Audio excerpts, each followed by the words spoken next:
タイルとで読み直しているで読み直しているだけがで読み直しているで読み直しているで読み直しているで読み直しているで読み直しているでキスしたいとで読み直しているで読み直しているだけがで読み直しているで読み直している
Yo, what's up? Oh, I've been so excited to do this. I was so excited last week to come back. What's up, Fanny? The music is a vibe. Langston. What's up, B Moon? What's up, guys? Thanks for coming back for more of a little more of a little more. Monday morning motivation, inspiration to set our week off right, to get us pumped. Um, I had a great week last week. I finished the Can't Hurt Me book by David Goggins, and every freaking day um I got more and more amped to share what his story and who he is, what he does, what he did, and um anyway, I'm excited to jump into this one. Whoever is listening in the chat, if something sounds wrong with my mic, or if something happens, let me know, because I'm not gonna use the headphones. I can't hear how I actually sound. I kind of test it before I get started, but anyway, Fanny, this is my second podcast that I've that of this series. This is supposed to be me inspiring, or me sharing what inspires and motivates me to work harder, to be better, to be more successful, to be happier, to be healthier. I'm on a journey to improve my life, and I want to share. I'm holding myself accountable by sharing what I'm learning, but I want you to soak in what I'm experiencing, so you can also be happier, be healthier, more successful, stronger, whatever it is you want to accomplish.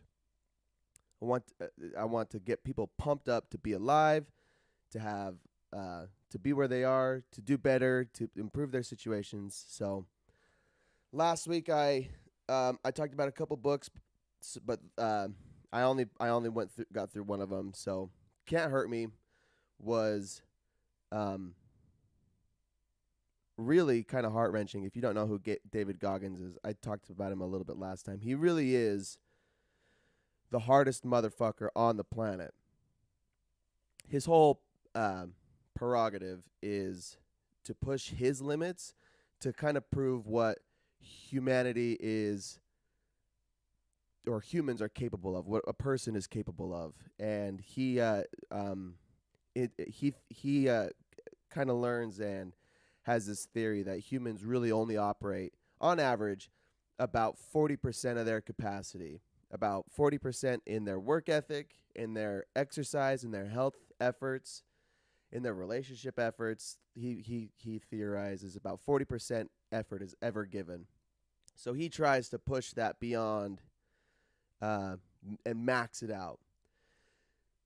I guess maybe he doesn't really talk about relationships so much. It's more of his physical endurance, his strength, his capacity in that regard. But even still, even still, he lays the ground for improvement, really, in all areas. He shows how you, if you want to work on your relationships, these are excellent principles to apply. There were 11 chapters, and he gave 10 challenges at the end of each chapter. So I kind of want to summarize each chapter just briefly. I mean, there's no spoilers. It's kind of just a biography. You could Google any of this at any time. But I do encourage you to read it. His story is unbelievable. The way he describes it, it's very raw, and the things that the things he experienced, you would expect. He calls himself. He says, "I should have been a statistic."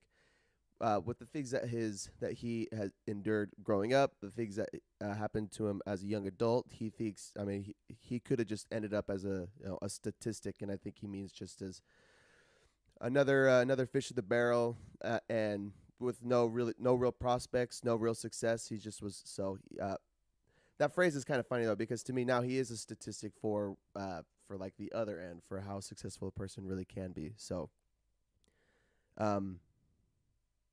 yeah, I want you to read it. I want you to read the book, but I'm just gonna kind of blaze through it real fast. I haven't done the challenges yet. Um, they're not too difficult. It just takes some time to sit down and write them out. And my goal this week is to do the challenges. Okay, so chapter 1 of his book, and I should also say too, when the book was amazing, but I'm sorry, not the podcast, the audiobook was awesome because he had a narrator, and in between sections of each chapter, the narrator and David Goggins would stop reading and kind of, dive deeper into each section. So you get more depth from the audiobook than you get from the actual book. But the first chapter is talks about David, his life as a child, the abuse that he endured from his father, and the hardships that really is just the hardships that he endured. So the first challenge, he encourages.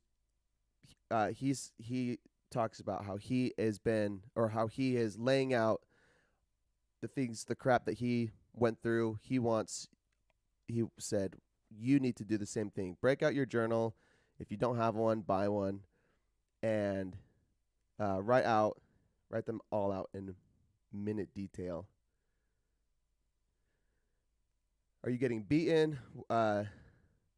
What is your bad hand? What kind of crap are you dealing with? Abused, bullied, insecure?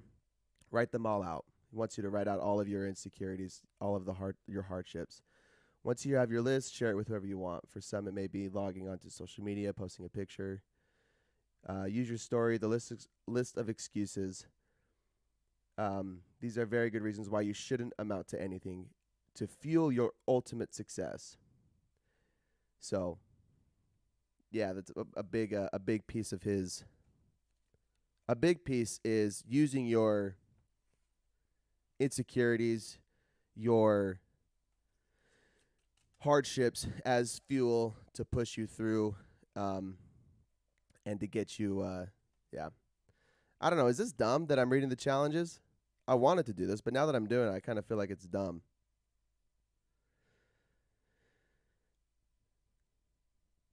The second challenge is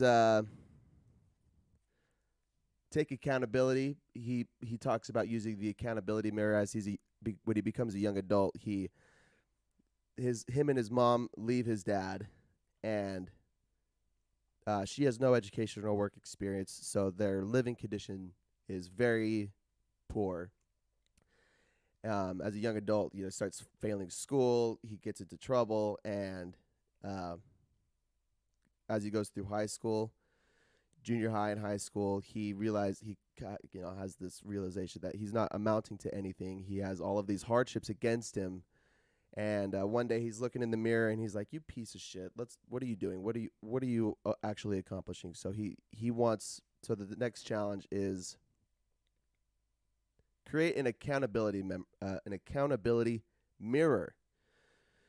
It's time to become eyeball to eyeball with yourself and get raw with the real. This is not a self-love tactic. You can't fluff it. Don't massage your ego. This is about abolishing the ego and taking the first step toward becoming the real you. Use Post-it notes. Stick them onto your accountability mirror. Digital devices don't work, not in your phone app. He wants you to write your insecurities and your dreams and goals on Post-its and tag them on your mirror. If you need education, remind yourself that you need to start working your butt off because you aren't smart enough. Whether it's career goals, lifestyle goals, athletic goals, you need to be truthful with yourself about where you are and the necessary steps it will take to achieve those goals day in, day out. Being raw with yourself. I told you, he's the hardest motherfucker ever alive, and he's ruthless with himself. The point is to acknowledge your insecurities, tag them on the wall, but also if you want to be a better let's say you want to be a better swimmer, you need to acknowledge where you're at swimming. If you suck at swimming or you don't know how to swim, then you need to at least acknowledge it. If you're fat and you want to be uh, healthy and strong and fit, no fluff, no bullshit. It's he you know, that's how a hard motherfucker works. He says to put all of your honesty into a post-it. I'm fat, I'm lazy, I'm unhealthy, I feel depressed, and I want to be happy, I want to be fit, I want to be a good swimmer. Write those down, put them on your mirror, and then he has a ton of hashtags too. But that's kind of that's the point of challenge 2. Challenge 3, let's see. Developing a calloused mind. Ooh, yes. Okay. So I don't know if he gets into the Navy, but I don't know if that's where we're at this point. Oh, maybe it is. So I think he is before the Navy, he went into the Air Force. And to get in the Air Force, you have to pass a test, the ASVAB, something like that. That sounds about right. I don't know what the test stands for. It's just like basic. It's a test to determine where you're at in your knowledge and your learning your capacity. And like I kind of mentioned, in high school, he failed. He said he would cheat all his whole way through, so he never gained a real education or learning ethic. So when he tried to apply for the for the Air Force, he failed the test. They wouldn't let him in the Air Force. I think the score, if you wanted to, the bare minimum was 35%, and I think he said he got like 22 or something. So he took the time. He wrote down that he felt like an idiot, that he didn't know how to learn, and that his goal was to pass the ASVAB, take the test. And the way he does it is developing a calloused mind. So I think this is one of his biggest points, is also what makes him so hard, is the journey towards developing a calloused mind. Let's see. The first step is stepping outside your comfort zone on a regular basis. Dig out your journal, write again all the things that you don't like or do, that you don't like to do, or that make you uncomfortable, especially those things you know are good for you. And I'll do one of them and do it again, do another one, do it again. More about the mirror, and then I guess now it's probably taking action. Digging down to the micro level and doing something that sucks every day, even if it's as simple as making your bed, doing the dishes, ironing your clothes, getting up before dawn, running 2 miles each day. Once that becomes comfortable, then take it to 5, then 10 miles. And if you're already doing those things, find something that you aren't doing. We all have areas in our lives we either ignore or can improve on. Find yours. So, yes. Okay. I'm going to backtrack for 2 seconds and say the point of this book really is to become hard like David Goggins. That's what I loved so much about the book.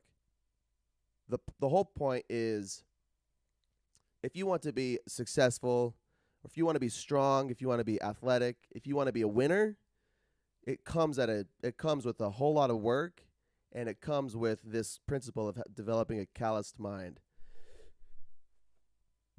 And this is kind of the raw way to do it. I think I said in that podcast the other day, or last week, by the Sean and Sachs podcast.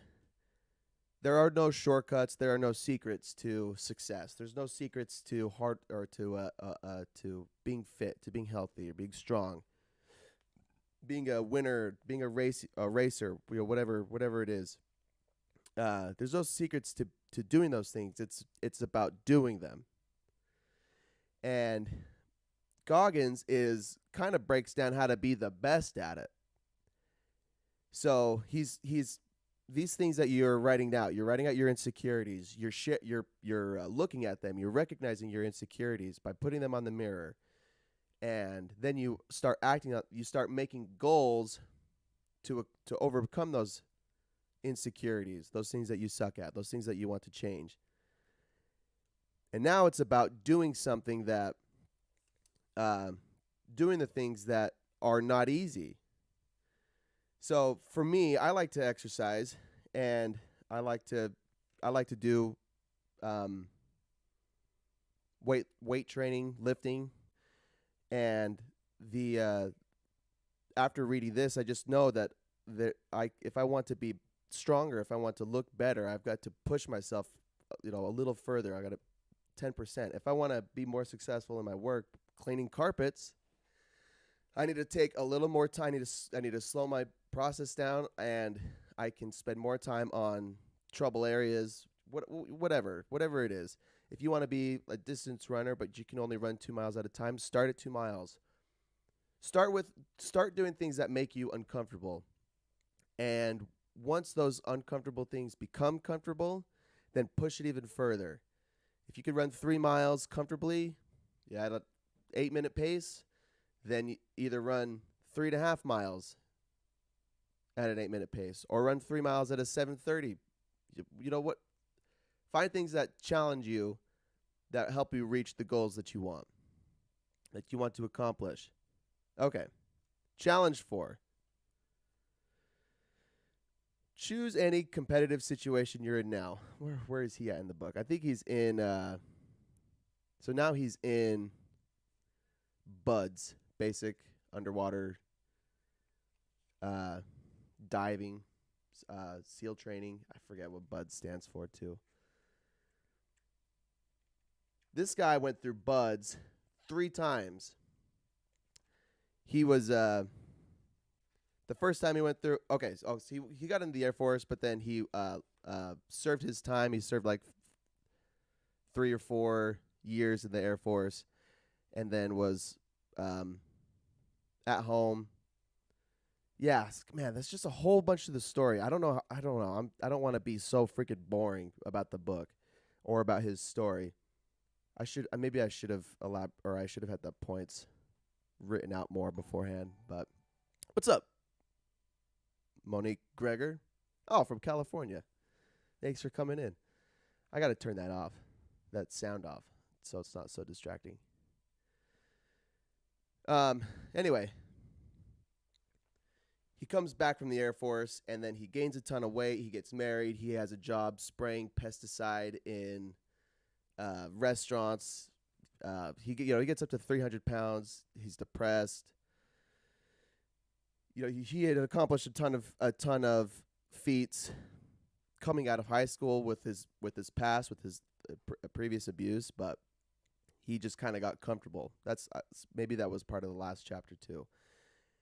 And now he's overcoming those insecurities, but then he got comfortable after the Air Force, and then he saw an ad for SEAL training, or from the Navy SEALs, saw how they're some of the toughest men on the freaking planet. So he kind of reevaluated, went back to the accountability mirror, saw he was super overweight, and worked really hard. He worked the story to get into BUD/S, or to the Navy SEAL. It really is a miracle, as he explains it. So now he's in Navy SEAL training, BUD/S, and the first time through he develops pneumonia.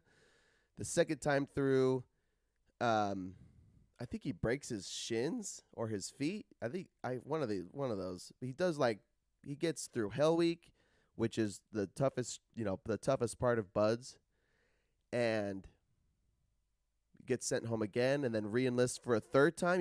Most people could quit after going through the way they describe Hell Week. It just is it's like a 10% passing rate. Only 10% of guys that get to Hell Week make it through. Something like that. I probably just made that number up. Anyway, he re-enlists for BUD/S a third time, and it was his knee. He had fractured his knee somewhere. They had to send him home the second time, and the third time, they were like, "This is your last shot. It's not your fault that you get injured, but we can't keep doing this." So he does it again. He still has knee problems, but he shows no weakness. He develops a calloused mind, graduates in the top of his class with a broken knee, going through it 3 times.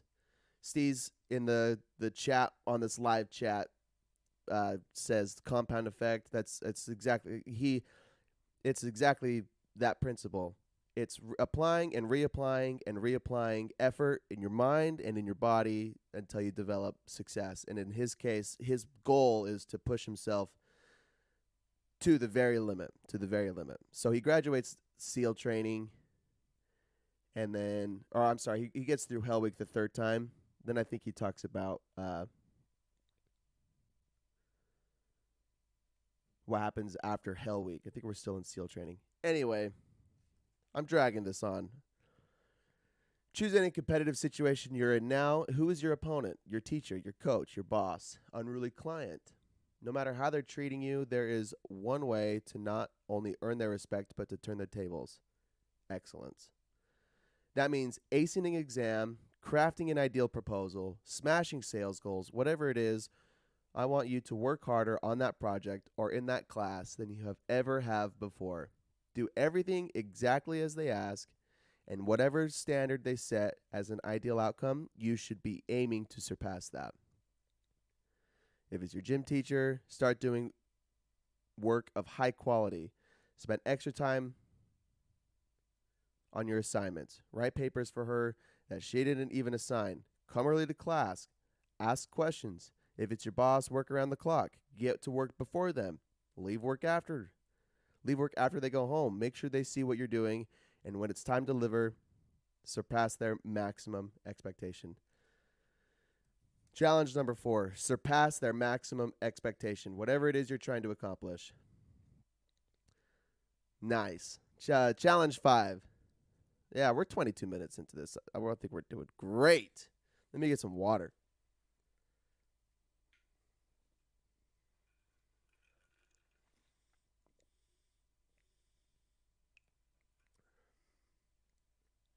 Visualize. It's time to visualize.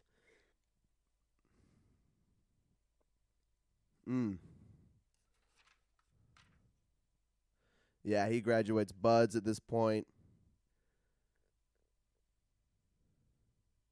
Yeah, he graduates buds. He earns the respect and like the frustration from his instructors, from the sergeants or whoever is training him or challenging him in buds. And how does he end the chapter? Yeah, he kicks ass at buds. Oh, sheesh. Well, anyway, he starts getting into. Oh no, he talks about his experience after Hell Week. After Hell Week, so the third time through buds, he breaks his shins. The second time he broke his knee. The third time he broke both. He had hairline fractures in both of his shins, and he talks about running on broken shins. And after Hell Week, there's a whole bunch of swimming exercises and challenges, tying knots underwater, wading in water. I think that's the word. Flutter kicks in the water. Anyway, with broken shins. But he even through the pain, he developed a callous mind. It was his goal to finish it. He was determined. He pushed through that pain, got it done.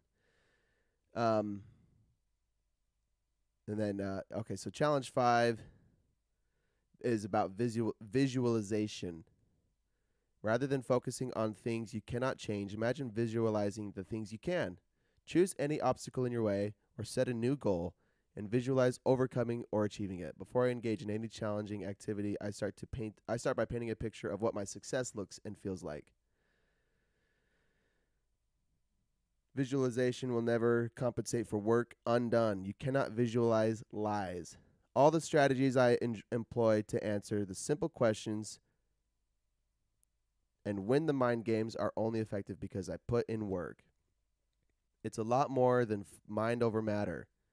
It takes relentless self-discipline to schedule suffering into your day every day, but if you do, you'll find that at the other end of the suffering is a whole other life just waiting for you. Okay, focusing. I think in this chapter he gives an example about pull up. He's going through exercises, and he had a pull up routine that he was doing, and in the routine was like it was like a 500 rep pull up workout, and in the middle he missed one pull up. He had like just was tired and did one fewer pull up in a set. And he said he thought about it the whole rest of the workout. He left the gym. He thought about it on the whole drive home, and let it eat him alive. And he knew he wasn't a cheater, and he wasn't cutting corners. He went back to the gym and did the entire pull-up routine again, but with every rep. This guy's tough, I'm telling you. It's not fair, but none of it's fair. This guy grew up in some of the worst conditions that you can, enduring a ton of abuse, but he figured it out he developed this calloused mind. Chapter 6, he let's see, I think now he's a runner. So he eventually gets into ultra marathons. And after the military, he wanted to get into ultra marathons because of this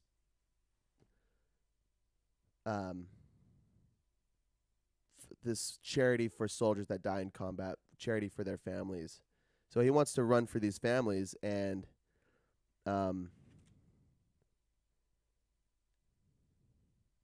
yeah. So now he's running ultra marathons.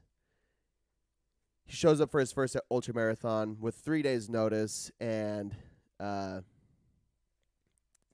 just excruciating pain. This guy's insane. I'm going to go a little quicker through this.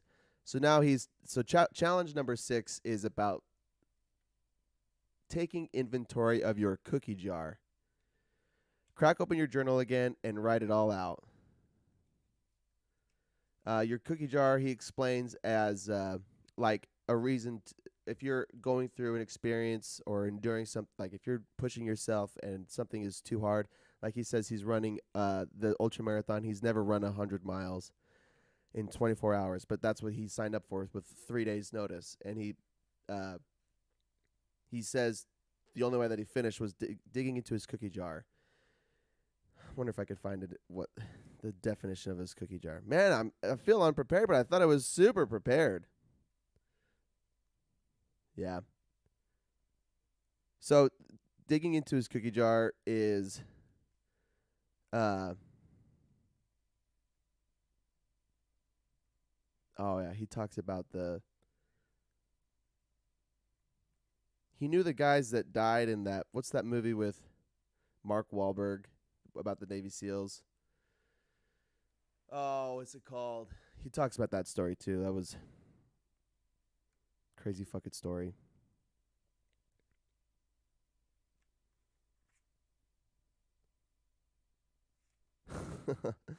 His cookie jar it's basically digging deep, finding reasons to keep pushing. And so the challenge is to open your journal and write down your cookie jar. Set ambitious goals before each workout and let those past victories carry you to new personal bests. If it's a bike ride or a run, include some time to do interval work and challenge yourself to beat your best mile split. Do as many as possible in 2 minutes.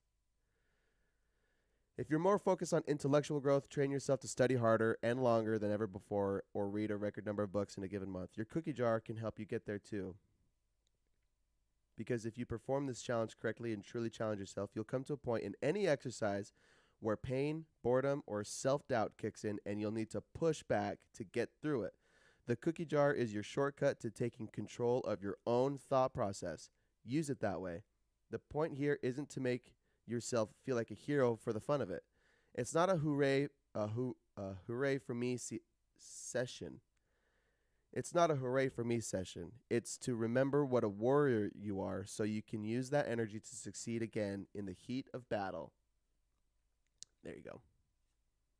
Reasons to dig deep. Challenge number 7. He talks about the governor from your brain. So the governor for your brain is basically is things that limit you from reaching your full potential.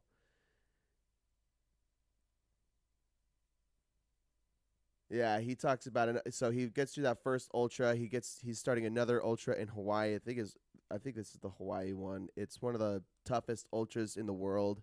110 miles or 120 miles or something. Or is this the one in the desert? This guy's insane. Badwater. I think this is the one in California and Death Valley. Yeah. So he talks about the governor of your mind is, and he uses it like a governor in a car is something that limits a car from exceeding a certain speed. So he thinks that humans have ingrained governors because of either past experiences or because of their own the things that they learn on their own. We cut ourselves short. We stop ourselves from pushing ourselves from reaching our full potential. This and that, all of the things that we've already covered. So he wants us to remove our governor. Yeah, he explains how a governor works. There's so much pain and suffering involved in physical challenges that it's the best training to take command of your inner dialogue, and the newfound mental strength and confidence you gain by continuing to push yourself physically will carry over to other aspects in your life. You will realize that if you were underperforming in your physical challenges, there is a good chance you were underperforming at school and work too. The bottom line is that life is one big mind game. The only person you are playing against is yourself. Stick with this process, and soon what you thought was impossible will be something you do every day of your life.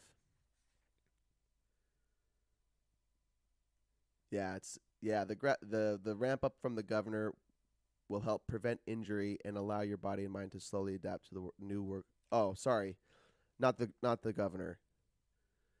When you're running on a treadmill or doing a set of push-ups, get to the point where you're so tired and in pain that your mind is beginning you to stop. That's your governor. Then push to just 5 or 10% further. If the most push-ups you've ever done is one in a workout is 105 or 100 is 100, do 105. If you normally run 30 miles each week, run 10% more the next week. Push yourself. Remove your governor. Like when things get hard and hurt, push yourself a little further. He's kind of an example of pushing like 80% past your governor in one instant. That's kind of the vibe of his. And so his advice is great to do 5 or 10 or 15% past your governor, but I feel like a bitch when I'm like it's such a strange concept that you can push yourself. You can get to a point, but then if you can do more, then what's really your max potential? I think we're getting into the part where he's competing for the world record for pull-ups. The record for him to beat was 4,020, and it took 3 attempts. Maybe I'm spoiling the last chapter before I get there, but anyway, what really is our potential anyway? I mean, like earlier last week, I ran 3 miles, and I tried applying this process, so I said I'll run 20% more, so I ran 3.6. And by the end of the 3.6, I was like, maybe I could go even further than 3.6. I don't know what, did I push myself far enough? And then next week I run 3.6. I run 20% more of that. So I run, 4.5. But then I could run further than that. It's so weird. And then I listened to another ultra marathon runner and inspiration of mine, Cameron Hanes, he posts way too much on Instagram. But he shares everything that he does. He gets up at like 3 o'clock every day and runs, I don't know, 15 miles before he goes to work. And then he works a full day. He runs at lunch, and he runs like 5 miles at lunchtime. He comes home, he runs another 6, and then he practices bow hunting for like 2 or 3 hours. He's just a savage. These guys are fucking savages. So, but do you think? I mean, that's a fucking a really difficult task, but it's possible. And I guess you could push yourself and work yourself if you wanted to accomplish those kind of things. You work each day to be an ultramarathon runner, or to be a world class bow hunter, or the pull up world record holder, or whatever your challenge is. But then at that, I mean, where's is the point that there's no limit, that there's no finish line? I mean, could Cameron Haynes, instead of running 16, run 18 miles in the morning and then run 8 at lunch? I mean, what's the point? Like, what are we trying to accomplish? I guess maybe my goals aren't that clear, but I think the principle's kind of crazy. You could push yourself way further, way further if you stick to your goals and work hard every fucking day. Every time you work harder, and you work harder, and you work harder, and you could get to some crazy fucking place. You get to a place where you're running a marathon every day, and then you maybe run a marathon and a half the next month or the next week. I don't know, and then you run 2 marathons a day. I don't know. It's just the principle is crazy. What we're capable of. I guess there's certainly a breaking point. There's certainly a breaking point at some time. I mean, you can't do. Well, I guess just, I don't know. Is it dumb to say like there's things that are physically impossible? I don't think so. I mean, it's probably physically impossible to run a 2-minute mile, but you push and push and push yourself and see how close you could get to that. I don't know. These guys are just fucking savages. They're probably setting the bar for like the furthest you could push yourself. And if his record he talks about some of his times for these ultra marathons that he runs, coming in the top of his leading these. But then he talks about people that beat him in some of these races. So he's even got other places to go. I don't know. Anyway, I'm getting off. Challenge 8, to schedule it in. This one I could kind of crush through this one. If you want to accomplish anything, you got to schedule it into your day. You have to make time to do what it is you want. If you want to run a marathon a day, that takes a lot of time, especially if you work a full-time job or if you have a family. You have to schedule in the time to do those things. You have to schedule the time to run or to swim. I don't know why I keep going back to swimming. Maybe because I'm a shitty swimmer, but I don't really care to be a good swimmer. Anyway, push yourself by scheduling things and sticking to your schedule. If you want to wake up early and run 10 miles before work, schedule it in. Schedule in the time. You'll show up to work. If you have a goal to be like I have a goal, I want to stretch more. I want to improve my flexibility, my range of motion, and that takes actual time. And I need to schedule it in. Schedule in what, when, and what I'm doing. Schedule it in. Stick to it. Make sure your mental breaks are adequate but not open-ended, and schedule an exercise and rest too. But when it's time to rest, actually rest. No checking email, wasting time on social media. You must also rest your brain. Schedule your rest. Yeah, I don't do that. I just rest. It's good. Okay, we're almost done. Chapter 9.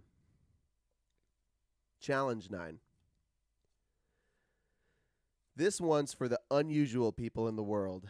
A lot of people think that once they reach a certain level of status, respect, or success, that they've made it in life.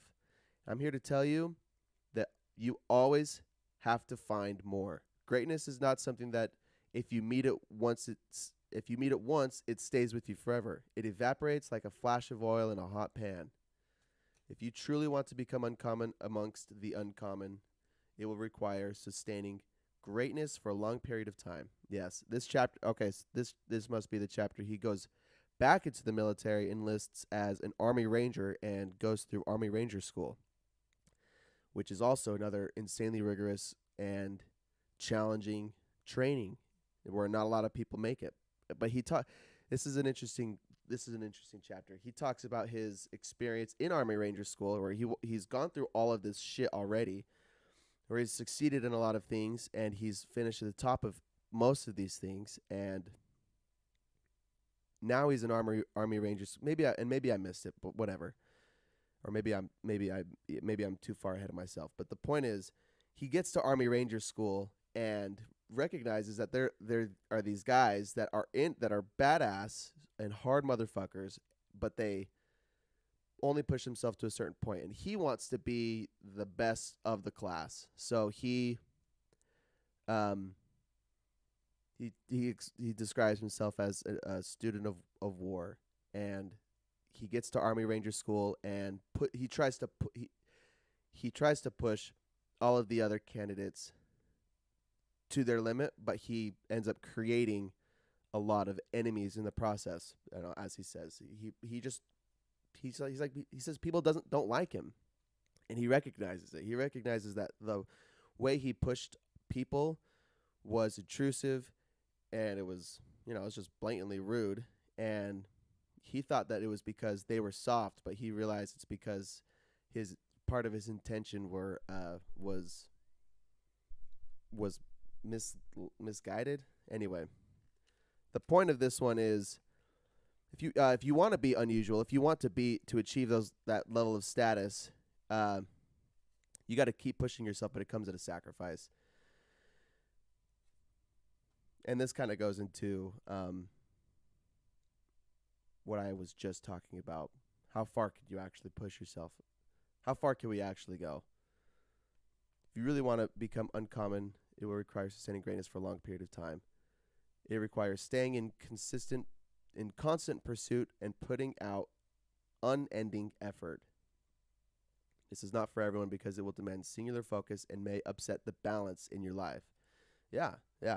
He talks about going through 2 divorces and having kids with his wives, and he doesn't go into depth, but I can imagine the stress it caused on his family and how hard it is to maintain a relationship with this guy. So it's not for everyone, and it will upset the balance of your life. But if you want to be the best at something, it comes at a sacrifice. So I guess, is the sacrifice worth it? If you want to be the greatest at that thing, are you willing to make those sacrifices? Torch the complacency you feel gathering around you, your coworkers and teammates in that rare air. Continue to put obstacles in front of yourself, because that's where you'll find the friction that will help you grow even stronger. Before you know it, you will stand alone. Challenge 10, the last challenge. Think about your most recent and your most heart-wrenching failures. Break out that journal one last time.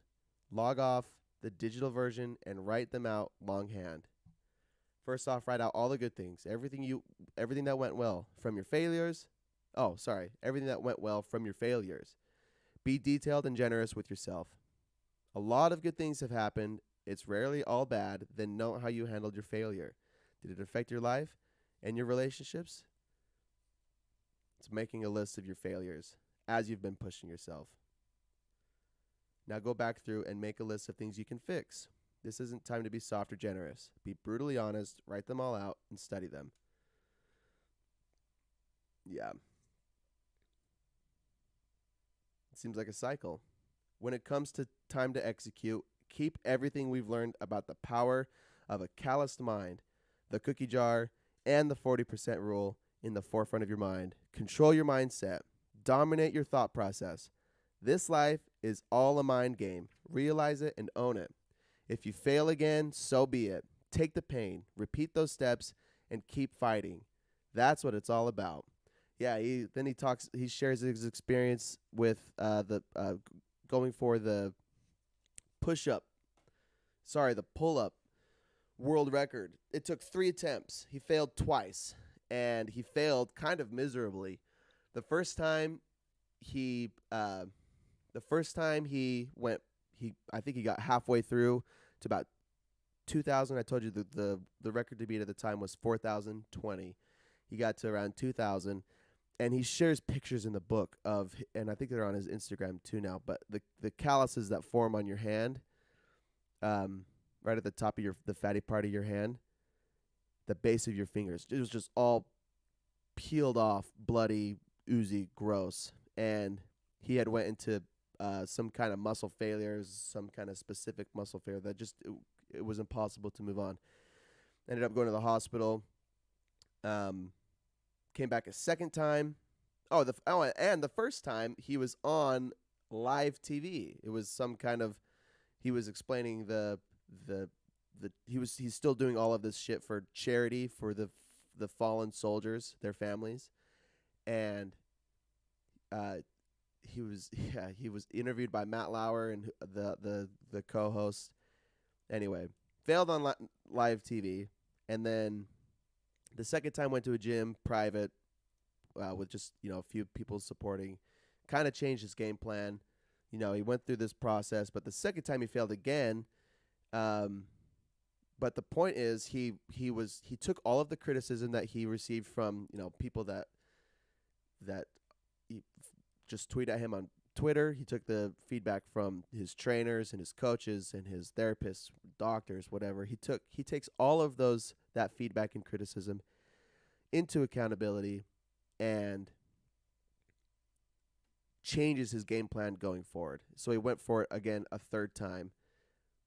Brand new game plan, and was able to push through those obstacles that he knew were inevitable. Things like his hands peeling open, things like muscle failure, just like the mental stress of it all. He learned how to, he says to conserve all of his energy. He'd set his water bottle up on a box. So after he was doing like 6 pull-ups a minute for 24 hours. And he'd set his water bottle on a table, and instead of picking it up to drink, he'd conserve his energy and leave it mouth level to get water, to get drinks. He had salt tablets for muscle cramps. The point is, he took all of it into accountability: the good, the bad, the painful, the ugly, the embarrassing, and didn't defeat him. He used it as motivation to keep going forward. And he eventually beat it. I think he set the record for 4,030. So he beat it by 10 pull-ups. So, and I love, he's just got little nuggets. He's got little nuggets of inspiration throughout the whole book. And I wrote a couple of them down, but there's several times he says, a lot of the criticism you receive will be from people who can't do even close to what you're doing. When he would do the ultra marathons, he'd receive criticism about how he was too, like his stature. He's like a really strong guy, obviously, from what he can accomplish. So the people that race in ultra marathons are usually a lot smaller and leaner. So they're like, he can't compete. He can't keep up with these guys. He's too heavy. But he ends up placing close to the top in all of his competitions. Not in all of his competitions. He fails too, and he explains his failures in his races, but he evaluates that. In the pull-ups, he would receive a lot of criticism from guys that are saying the same thing, that he's too much of a muscle man. His form isn't too good. But the point is, he uses all of that, even though these guys are inexperienced and just kind of spiteful. He uses it as motivation. He uses it as constructive criticism to improve his performance as he moves forward. And that's why he's so successful. Going through BUD/S 3 times, running several ultra marathons with broken shins, with the swollen knees. It's just crazy. He puts his mind to it, and he goes through the suffering. He doesn't quit, even though there's no shame in stopping at a certain point to reevaluate. He just pushes his mind past those points until it's, for his unbearable and his I must stop. his failure is much further than most people because of these principles. Because he's developed a callous mind to get through those hardships, what he's trying to accomplish. Yeah, face your insecurities to master them. Do your best work when you are the least motivated to callous your mind against hardship. Do your best work when you are least motivated to callous your mind against hardship. I'll say it one more time. Do your best work when you are least motivated to callous your mind against hardship. Yeah. A lot of people that I listen to say, do hard shit. Do hard shit. Do hard things. Challenge yourself. Do the hard shit. If you want to be tough, if you want to be strong, you want to be successful, do the hard shit. If you don't like to run, run. If you don't like to do pull-ups, do pull-ups. If I don't like to swim, I should probably go fucking learn how to swim. I should go fucking swim. Do the hard things. I went on a hike yesterday, and I didn't want to jump into the lake that we got to because it was too cold, and I didn't have an extra pair of swimsuit. I didn't have an extra pair of shorts. But I had this motherfucker running through my head all the time now just because it's fresh, and do the hard shit. Jump in the fucking lake, not because it's cold or because you don't want to chafe on your hike back. Do the hard shit. Callous your mind. If you want to be successful and push yourself and find your capabilities, just do the hard shit. A lot of people don't like people like this, like the way that I'm talking. This is kind of rude. It's not comfortable. None of it's comfortable. But that's kind of the point. What do you want to accomplish in your life? The point of this podcast for me is to share, is because I want to push myself to get to points like that. I want to be hard. I want to be like David Goggins or like Cameron Haynes or like Jocko Willink. I want to be hard. I want to be successful in all of these. I want to be successful physically, mentally, financially, in my relationships. I want to be successful and I want to excel at those things. But it takes doing hard shit. I want to be the guy that can wake up at 4 a.m. every day off of 5 or 6 hours of sleep and do the hard shit. Go running for a couple hours before you go work for 8 hours. And then do a little bit more exercise or do something else that challenges you. That's a good so that's in my head, you can apply this to anything. It doesn't have to be exercise. Goggins' goal to me is he wants to push his physical capacity to the limit. He wants to be the best at physical exercise and endurance. But it doesn't have to be that. You could be, if you want to be so he wants to be the best, I guess you could say, athlete. Or like have the hardest body, but you can have the hardest mind too. You could write the best books or be the best at math or whatever, which would take, like he kind of was saying, it takes the discipline and the time to put your effort into these things, to go through the hardships, to do it when you don't want to or when you were least motivated. That's how you develop a calloused mind. Again, I'm getting fucking amped, and that's the fucking point. It's the point. Yeah, that's awesome. So, after finishing this book, I wanted to go back. The whole time I'm thinking about what are humans capable of, or how are humans supposed to be living, and I just thought about a book that I have read before in the past, but I want to read again. I haven't read it in a while. It's called Sapiens by Yuval Noah Harari.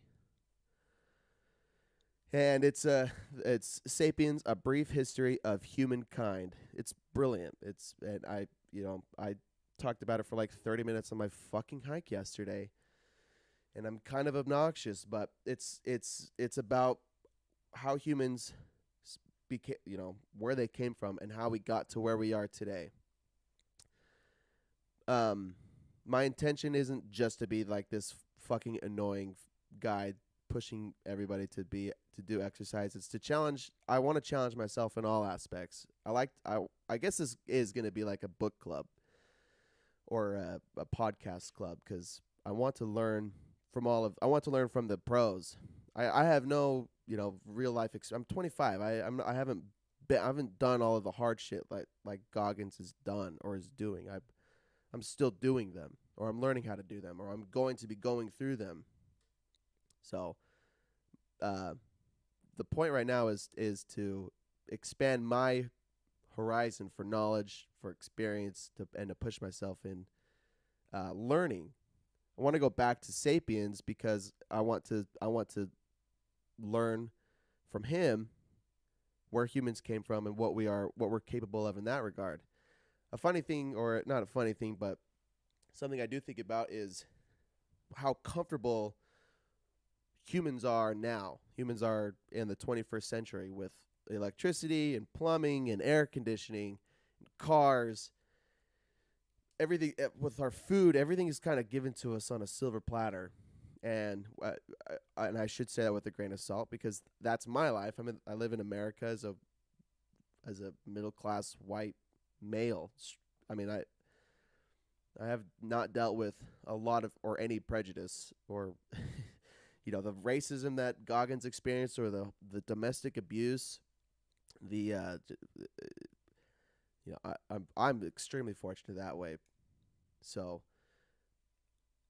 my life has been comfortable in that regard, and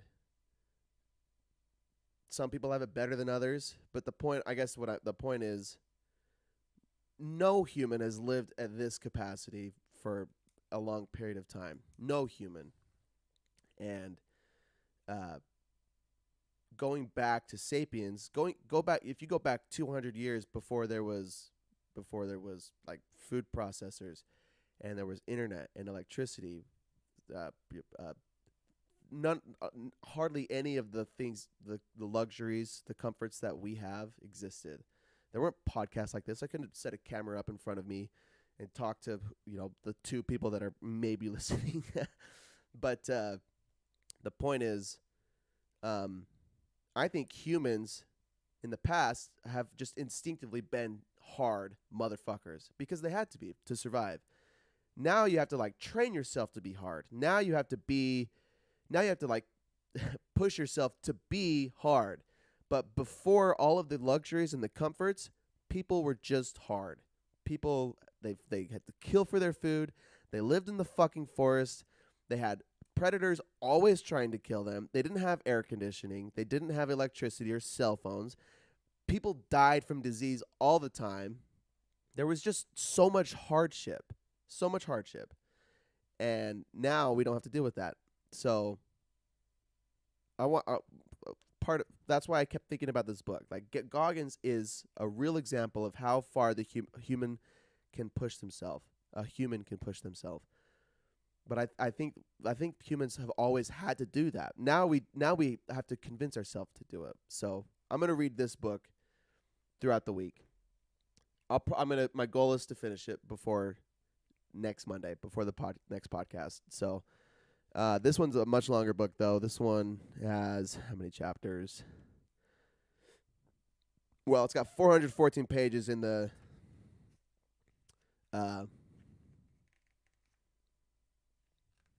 book. This one has 4 parts, 20 chapters. And the Goggins book had 11 chapters. So this will probably be like a 5-hour listen, a 5-hour audio. 6 maybe. Oh wait, I'm sorry. I think Goggins was about a 6-hour audio. And Sapiens will probably be closer to 10 or 12. Anyway, I'm going to read Can I read stuff? Has anyone learned if it's TOS? I want to read the description. And I want, it would be fun to have people listening and having read the book and then maybe sharing their experience in the chat or something too. I would totally read them out. So, anyway, should I read this? Fuck it. 100,000 years ago, at least 6 human species inhabited the earth, and today there's just one, us, Homo sapiens? How did our species succeed in the battle for dominance? Why did our foraging ancestors come together to create cities and kingdoms? How did we come to believe in gods, nations, and human rights, to trust money, books, and laws, and to be enslaved by bureaucracy, timetables, and consumerism? And what will our world be like in the millennia to come? In Sapiens, Professor Yuval Noah Harari spans the whole of human history, from the very first humans to walk the earth to the radical and sometimes devastating breakthroughs of the cognitive, agricultural, and scientific revolutions. Drawing on insights from biology, anthropology, paleontology, and economics, and incorporating full-color illustrations throughout the text, Harari explores how the currents of history have shaped our human societies, the animals and plants around us, and even our personalities. Have we become happier as history has unfolded? Can we ever free our behavior from the legacy of our ancestors? And what, if anything, can we do to influence the course of the centuries to come?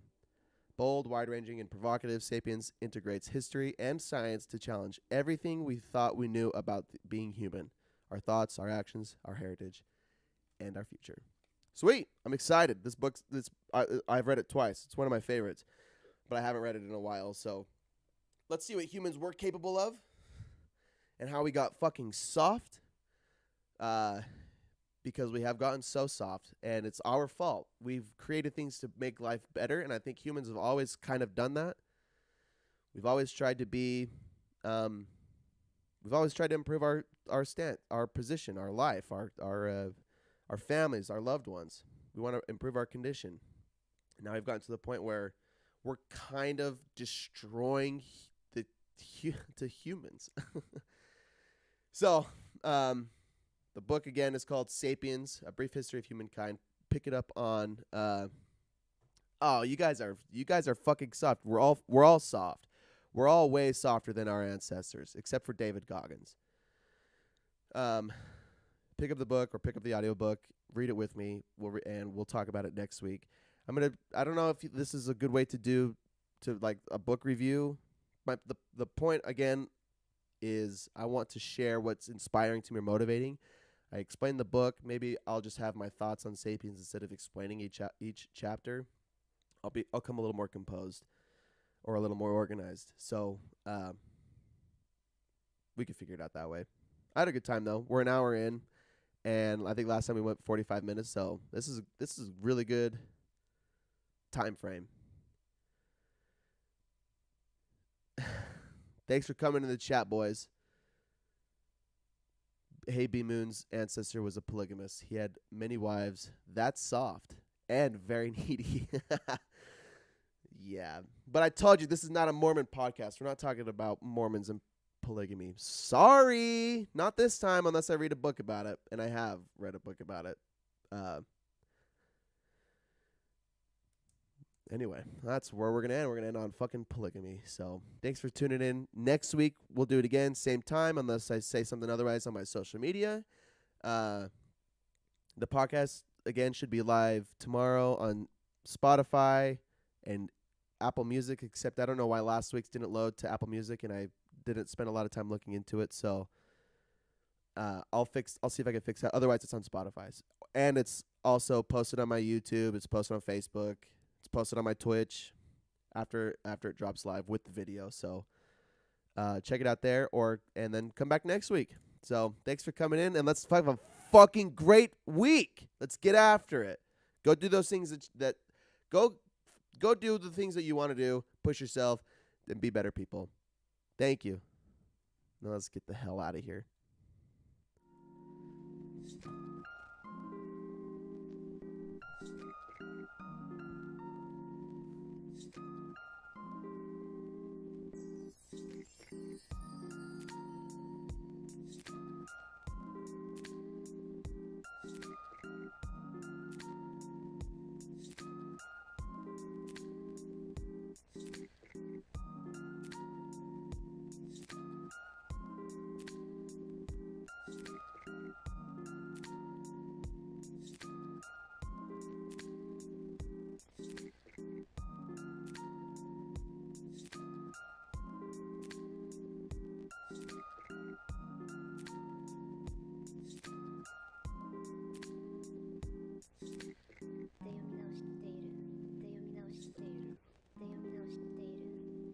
したいとで読み直しているで読み直しているだけがで読み直しているで読み直しているで読み直しているで読み直しているで読み直しているでキスしたいとで読み直しているで読み直しているだけがで